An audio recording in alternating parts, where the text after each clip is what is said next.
Hello, hello, guys. Comment when you come in, say hello, tell me who you are, where you're from. I appreciate those responses. I'm going to wait here just for a minute until more people roll into the room. Say hello when you come in. Say hello, hello. I want to talk to you about your life. What a great topic for what's going on right now. And I titled This Is It. You see, what I shot a live, I think it was on Sunday. And one of the things that I'm consistently hearing from people is that they're waiting for things to hurry up and get over with. Hey, Alexandra. Hey, Alexandra, holy crap. Good to see you here. So, get back to normal. And what I shared with you in the last live is that it's not going to go back. Okay, get your head on.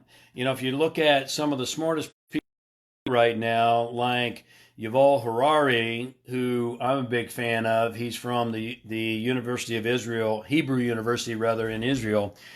He's a historian and a futurist, and his whole premise is you can predict the future by studying the past. And he's absolutely correct. Hey, Rosa, I agree with him because one of the 7 laws of this universe is called the law of rhythm, which says everything happens in cycles and seasons. Seasons come, seasons go. And so consequently, what he's suggesting is that this is going to ramp up even more. I believe that once we get the go-ahead to come out of our homes, that it's going to go back to, quote, normal. Well, if you think that, then please think again. It's not. I mean, it's like what happened after September 11th, if you remember that, it didn't go back to normal. There was a new normal, and there will be, but it didn't go back to the old normal. The old normal is gone. And I, again, mark my words, I might be wrong, but I don't think so. Mark my words, there's going to be economic changes, which we're already seeing. There's going to be social changes, which we were seeing prior to this. If you look at, if you're a millennial today, with all due respect, don't shoot the messenger. Hey, Tony Francis, don't shoot the messenger, just messenger. I'm giving you the message, but the research proves that millennials and younger have very little emotional intelligence. It doesn't mean you're stupid. They have a high TQ, which is technological intelligence, but they have a very low EQ, slim to none, emotional intelligence. And the reason, it's not your fault if you're a millennial, and even baby boomers and beyond don't have a lot of emotional intelligence, quite frankly. And it's not your fault, but it is your responsibility.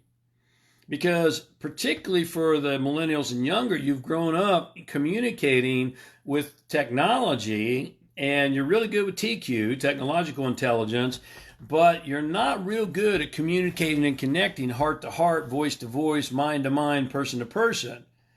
And that was happening prior to Corona. Well, guess what's happening now? It's even ramped up. False or true? It's going to continue to. Bersabeh and I went to, and I'm not going to wear a mask.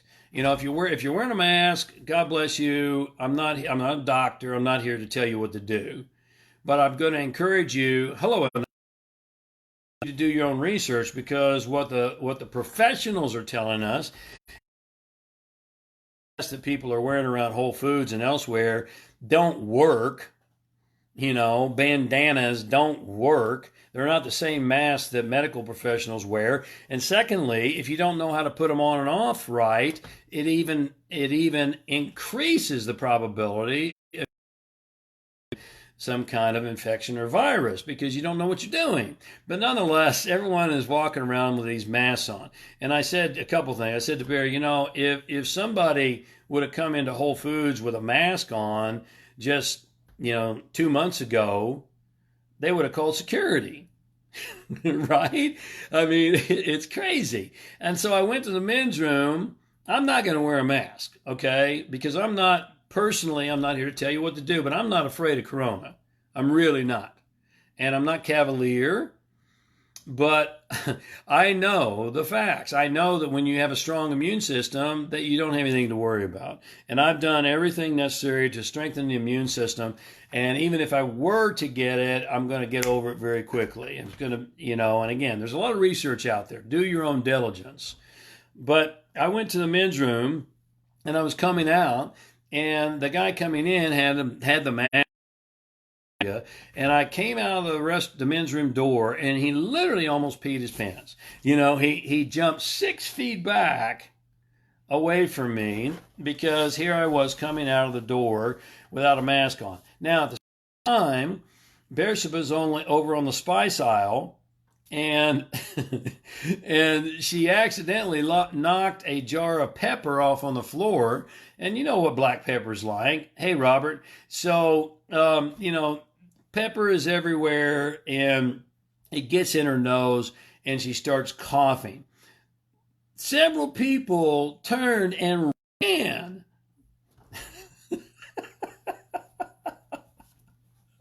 And I'm not being disrespectful, guys, because it's really sad.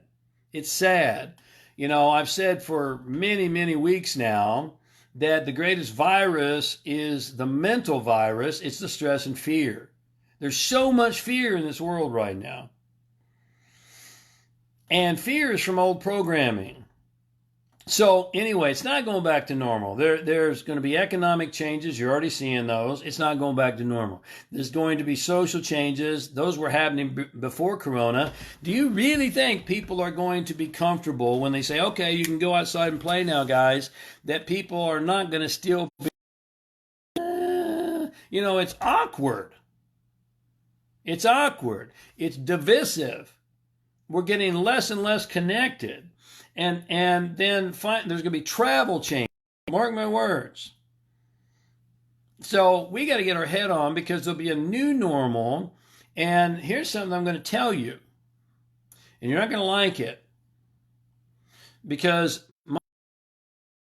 what Yuval Harari tells us, who's the futurist and the historian, is that we're all going to have to get used to and learn how to be happier with less.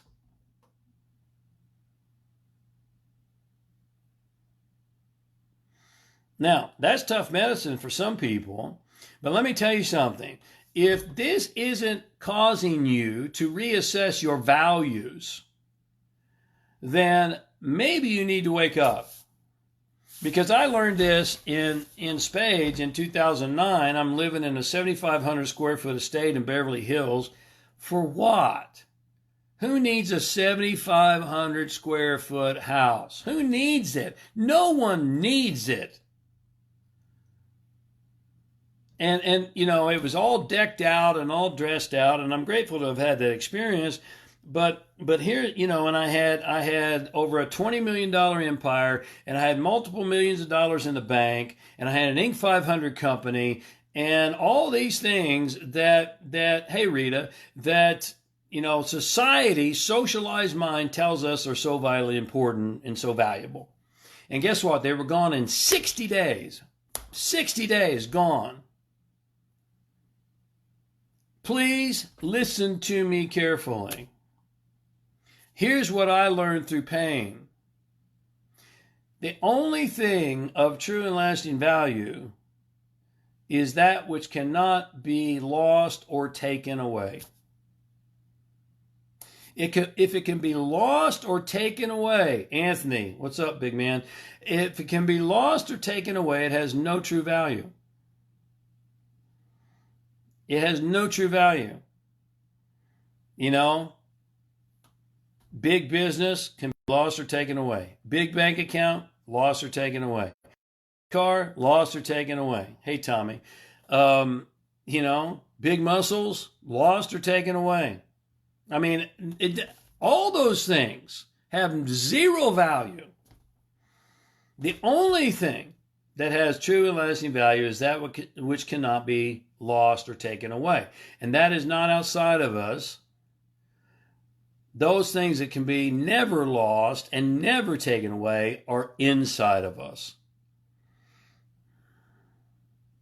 And so, point being is that many people are sitting around hoping and wishing and waiting that this would hurry up and get over with so Bear could give us a class. Bear doesn't wear a mask, and we don't wear masks. And God bless you if you want to wear a mask. But go back and listen to this earlier, and you'll hear my opinion on that, which is just my opinion. I'm not a medical professional. But we learned this in spades through very difficult time. Karen Wallace, lots of love to you, sweetheart. Through very difficult times. And most people are waiting for life to hurry up and get over with so things can get back to normal. Now listen, let me give you a lesson that I learned through pain. When I was sitting in my trial was 4 months long. 4 months, 8 hours a day, every single day. And the state of Arizona was parading all these people up who were sitting up under oath and just blasting me. And the media was blasting me. And people who had told me just literally months earlier that they loved me and I had changed their life were sitting on the witness stand now, absolute lies under oath. And I was just miserable. The state wanted to put me away for 30 years. Imagine sitting there for 4 months, 8 hours a day, every single week for 4 months, while people are blasting you, and you've got this pendulum swinging in front of your eyes that says you're going away for 30 years, which basically would have been a life sentence at my age at that time. Okay, I was miserable. I was easy for you to say, Cecilia. It did enrich me, but let's not be so cavalier. Let's be a little bit more understanding here, because you see, it's easy to say that when okay. And one of the things I learned a long time ago, because I've been in this industry a long, long time, and I learned that I didn't have a lot of compassion. Even though my heart was always in the right place, I used to tell people just to suck it up and get on with it because I'd never been there. When you're there, you don't want to hear, oh, it's all going to be good. You can't access that. And so let me finish the story. So I'm in misery. And I said to my lawyer at the time, man, I wish this would hurry up, 4 months, hurry up and get over with so I can get on with my life. And he looked at me and said, James, this is your life. Now, I got to tell you, I did not like that at the time. A hard time accessing that at the time, just like I was sharing with you with all love and respect, Cecilia, a moment ago. I didn't want to hear that. I just wanted it to get over with so I could get on with my life. This is your life. Well, guess what? This is your life. This is your life right now. And what are you doing with your time? Because just because you're in, let's call it lockdown, doesn't mean you have an excuse to squander and waste and kill time. Because there's only two things you can do with your time. You can either spend it or you can invest it. Time spent is gone forever. Time invested creates a lifetime residual. And so you can only do two things with time. So you're either going to come out of this stronger, better, wiser, or you're going to come out of it worse. And you go, wait a second. How can I come out of it worse? Well, because if you understand the laws of this universe, everything is energy. Energy is always in a state of motion. Always comes, energy always comes into form, through form, back out of form. That's called the law of perpetual transmutation. And it's always in motion. And so here's the bottom line. If you're not growing, you are dying. If you're not creating, you are destroying. You're either breaking through or you're breaking down. There's no staying the same. Nothing ever stays the same. And so if you're not doing something very, very differently right now, you're going to come out worse than when you went in. Not better, not the same. But if you take this gift, this is your life right now. If you take this gift that God has given you, that life has given you, that Spirit has given you, choose your label. It doesn't matter what the label is. Then you can come out bigger, better, stronger, wiser. You know, how many times have you thought, I need to change my life? How many times have you thought, I need to change the job I'm in? How many times have you thought, I need to do something different? That's Spirit calling you. Well, guess what? Now's the time. Because it's not going back. Now's the time. You know, where else in your lifetime do you have the opportunity to introspect, to invest in yourself, to grow more, to become more, to analyze, to what's the word I'm looking, recapitulate your life and to look at, you know, where you were and where you want to be. You know, I've said kind of tongue in cheek for years now. I've been out of prison for 7 years, and I've said, you know, every single person should spend some time in prison. And of course, I would never wish that upon you because it was horrid. And yet, I spent a month in solitary confinement. Look, if you feel like you're in solitary confinement right now, then God bless you. I understand that. My heart goes out to you. And I guarantee you that solitary confinement at home is a heck of a lot better than solitary confinement in a 10 by 12 concrete cell. Because I had no books. I had no TV, I had no radio, I had no pen, I had no paper, I had no company, I had no window, just me and 4 concrete walls and a bunk and God. What are you going to do with your time? Because here's the bottom line. I've said this for decades. Maybe you'll hear it differently now. Hey, John, the challenge is to have the courage to change and have the obsession to stay the course. Yeah, you're right. And you know why we don't have the courage, John? Because of fear. And fear is old programming. Fear is not natural as a human. You know, babies, those of you who are parents, think about this. And let me differentiate here. There's a difference between danger and fear. Okay? Danger is a good perception. Fear is stuff you make up in your head. You know, if a grizzly bear is bearing down on you in the woods, that's danger. You need to do something about it. But fear is all the stuff that we make up in our head. The heart doesn't experience fear. Now, let me go back to those of you who are parents. Think about this. When we come into this lifetime, we basically, kids feel danger from loud noises and from falling. And they get fearful. Okay? Because falling is dangerous. Loud noises can be dangerous as well. And everything else, though, is made up. We come into this lifetime with a fear response from loud noises and falling. Think about your kids. They're not afraid of the bills or the utilities or the rent or any of that stuff, right? And you say, well, they're ignorant. Yeah, they are. They're ignorant to a degree, but they're also kind of wise because you can't worry enough about anything to fix it. And the reason we don't have the courage is because we have fear. We fear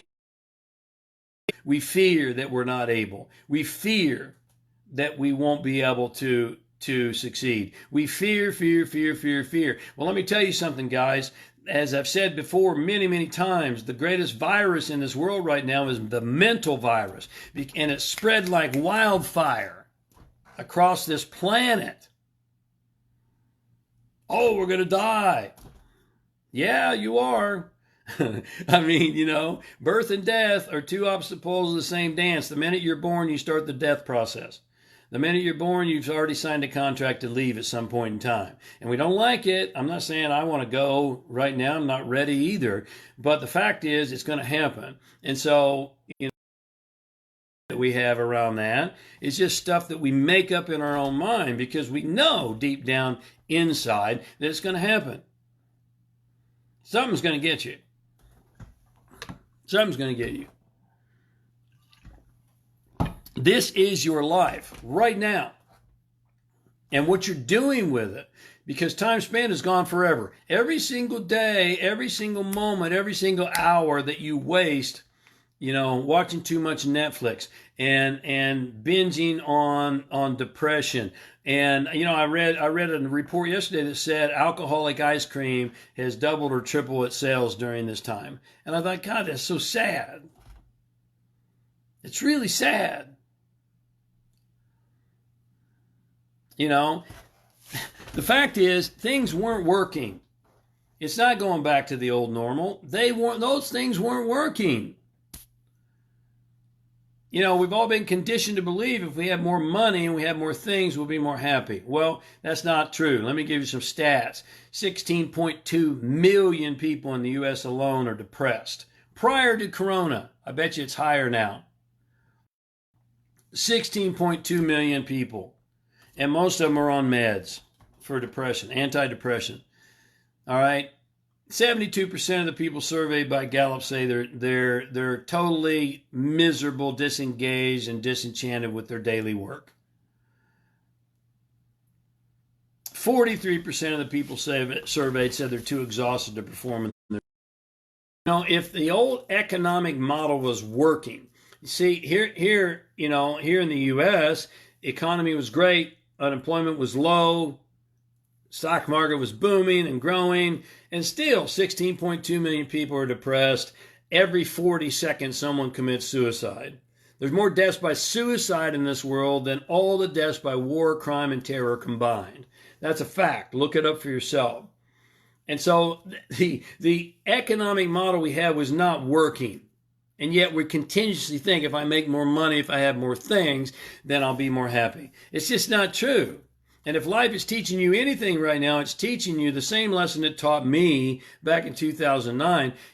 When you have over a $20 million empire, you have multiple millions in the bank, you have an Inc. 500 company, you have all these things, you start to think, oh, I'm kind of sad. I'm kind of sad, right? Well, guess what? It was gone in 60 days.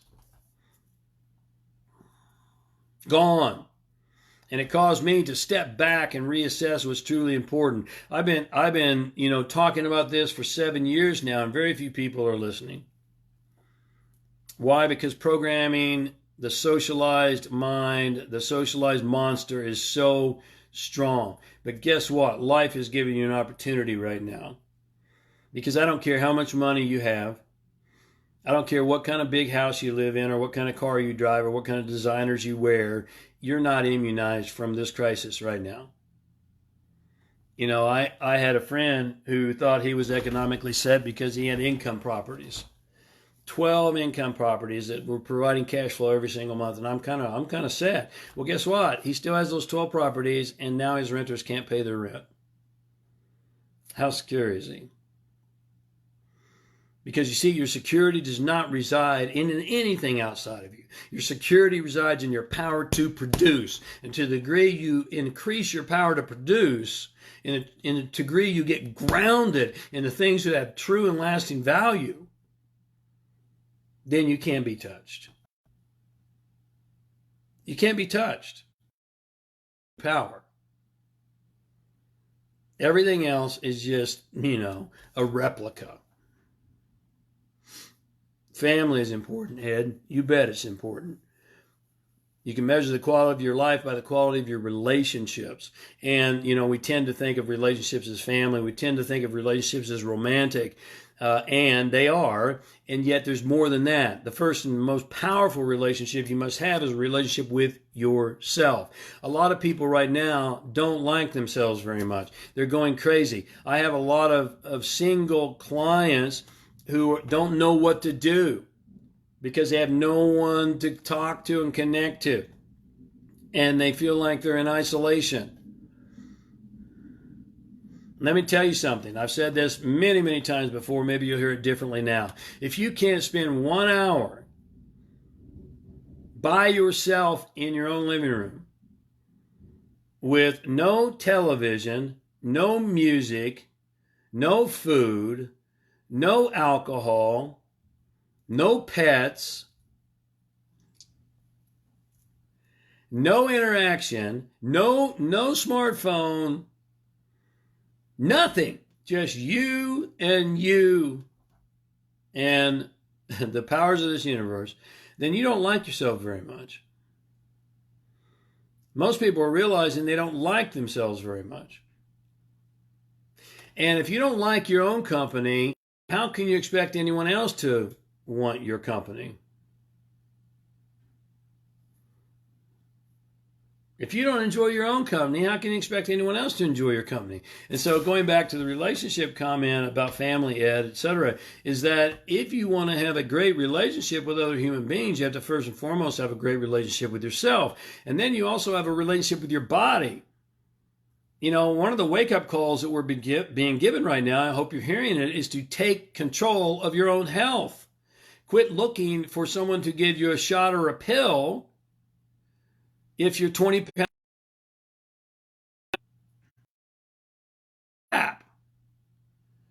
Because the reason I'm not cavalier and I'm not telling you what to do by any means, and I'm grateful that I'm healthy and strong, because in 2013 I wasn't.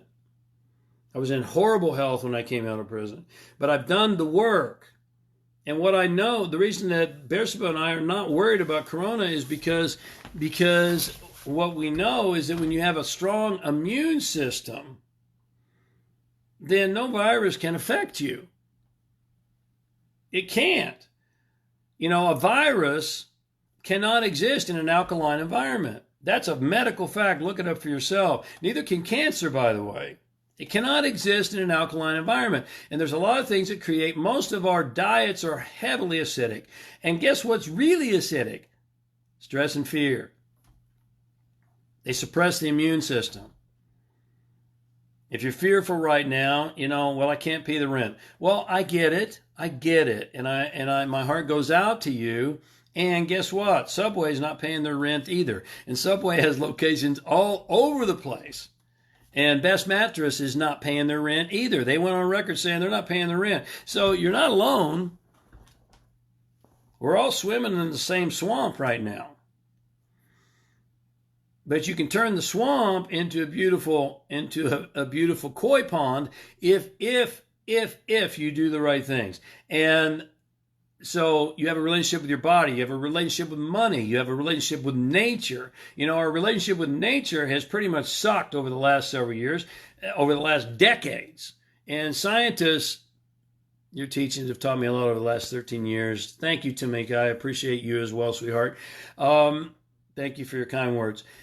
You know, we've had scientists for decades now telling us that we need to do something about the environment. We're not listening. But guess what?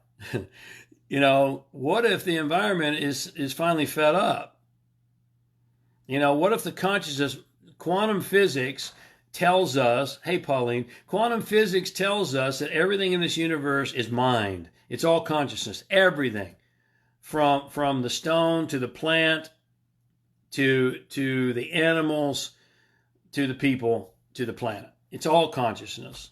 That's Max Planck, the father of quantum physics. And so consequently, Bersabeh said to me a couple weeks ago, a couple nights ago, whenever, she said, you know, what if, just what if, the consciousness of this planet finally got fed up and said, hey, enough already. They're not going to wake up. They're not going to pay attention. So let's just do something to make them pay attention. You know, I read last week that China, who has the largest carbon footprint on the planet, has decreased their carbon footprint by 25% in just a few weeks. The planet's loving it. Mother Earth is shifting, Tamika. You're absolutely correct. Mother Earth is conscious. Everything is conscious. There's a difference between consciousness and awareness, which I won't get into here today. But I'm just riffing here. What I really want you guys to get today is that this is your life, and what you're doing with it is determining not only the quality of your life now, but the quality of your destiny in the future. And if you're leveraging it and taking advantage of it, then God bless you. You're using the gift that God has given you. If you're not, then when would now be the time? Because now is the time that you should be investing. Now is the time you should be reading. Now is the time. And it's unfortunate because when things go sideways, one of the first things that people do is pull back on investing in themselves. It should be just the opposite. But it's not, unfortunately, for most, because they're so conditioned in socialized mind. And so this is your time in solitary. I had mine. Please take advantage of it. What I decided when I was in prison for 2 years is that I was going to use that time and make it work for me versus against me. And I've spent literally 14 to 16 hours every single day in reading, in journaling, in meditating, in contemplating, in recapitulating my life and seeing who I used to be, and more importantly, how I could take that and leverage that and apply that to become who I chose to be moving forward. How did you come to terms with what your lawyer said and accepted that this was your life? I'm ready to break through, but I still struggle with going back and reading it. Well, John, hopefully this is helpful to you. Logically, this is your life. I know that logically this resonates with you. Now, emotion is not logic, obviously. And everything in this universe is emotion. Thank you, John. That means a lot to me. Everything in this universe is emotion. We do everything by emotion, not by logic. So the whole change true. And this is where many lose it and miss it. Because science tells us that, neurosciences tell us, and many other sciences tell us that most emotions are precognitive. In other words, they happen before you can even think about them. And so you change your thoughts, but you're already too late because your emotions have already put out a vibration, if you will. And that's science too, which I won't get into here today. But what we have to do is clean up the unresolved emotional issues. What we must do is clean up the trauma, because all the fear and stress and uncertainty and doubt and insecurities don't reside today. They reside in your past. Now, you own them today because you've been programmed with them in your past. And so the solutions to your tomorrow reside in your past. Most people think if I do different things today, it'll change my future. But we don't do different things today. We don't follow through on them. And why is that? Because we're grounded in the past. We have to clean up the past so that we can change the now and empower the future, if that makes sense to you. And we do that through experience. And we do that through coaching. We do that through study. We do that through life and getting in the arena and learning the lessons. So anyway, I'm going to bounce out of here because I've gone much longer and I've gotten off on some tangents, but I hope that you realize, let me recap real quickly. This is your life. This now is your life. It's not going back to normal. Get your head on. We're going to have to develop and expand and adapt to a new normal. Stephen Hawking said the true test of human intelligence is adaptability, the ability to adapt. And that's going to become more and more and more and more important as life unfolds. It's not going back to normal. There's going to be a new normal, and it's not going to be the same. And you're going to either adapt or die. There's no staying the same. Whatever you're doing right now, my pleasure, Anthony. Love you lots, man. Whatever you're doing right now is determining your future. And you're either going to come out of this bigger, better, stronger, wiser, or you're going to come out worse. You won't come out the same. Because every single moment of every single day, you're either spending your time or investing. If you're investing it, it creates a lifetime residual. If you're spending it, it's gone forever. You'll never get it back. So start utilizing your life right now. This is it. Today. In your house, life, God, Spirit has put you where you are right now for a reason. Seize it. Lots of love to you. Let me know how I can help you. We have a lot of opportunities to support you in this time, and Bersabeh and I have cut our fees in half. We've increase the kinds of support we're giving, everything we can do possible to help you, just let us know. jamesarthurray.com. I think there's a link above my head. And I'm sending you lots of love. And I really appreciate you being here and giving me a few moments of your day. God bless.